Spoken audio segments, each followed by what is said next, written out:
this type of information. It was being reported that 13 heroic soldiers on Snake Island were confronted by a Russian warship. The audio recording shows the Russians telling the Ukrainians to lay down their arms to avoid bloodshed and unjustified deaths. The Ukrainians are infamously heard saying, "Russian warship, go F yourself."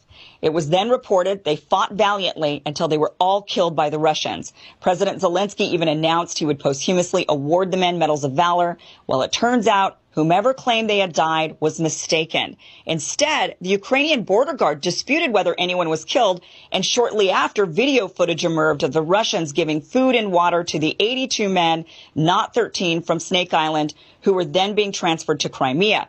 Some of the soldiers have now given interviews saying if the Russians wanted to bury him, they would have, and now they instead will go home to their families.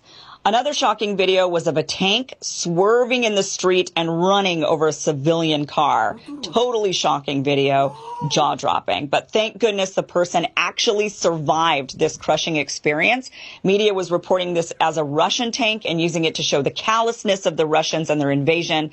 But it turns out this was actually a Ukrainian tank that had lost control and accidentally ran over that vehicle. And I'm sure everyone involved was relieved that person was okay.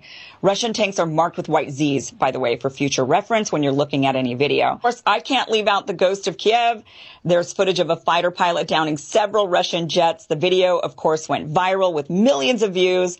The claims are this pilot took down 6 Russian jets in one day. But now, by the way, that number's jumped up to 10 Russian jets being taken down. Now, a fighter pilot who takes down 5 planes throughout the course of their entire career is called an ace. So to have 6 in one day or even 10 in one week is incredible. It's actually unbelievable, in fact. And it turns out the footage is from a video game called Digital Combat Simulator. But even with this video being debunked, the former Ukrainian president, Poroshenko, is tweeting that it's real and even shared a masked photo of the pilot. And there's a lot of wild claims going around of who the pilot is.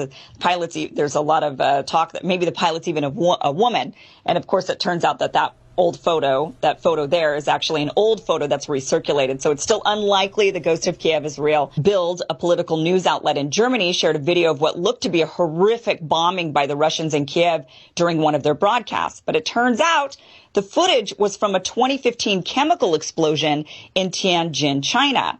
Newsmax used a photo of a crying older woman standing in front of her devastated home with the caption, "The current devastation in Ukraine." But the photo was from 2015. An Italian news broadcast used footage from the video game War Thunder when talking about the war in Ukraine.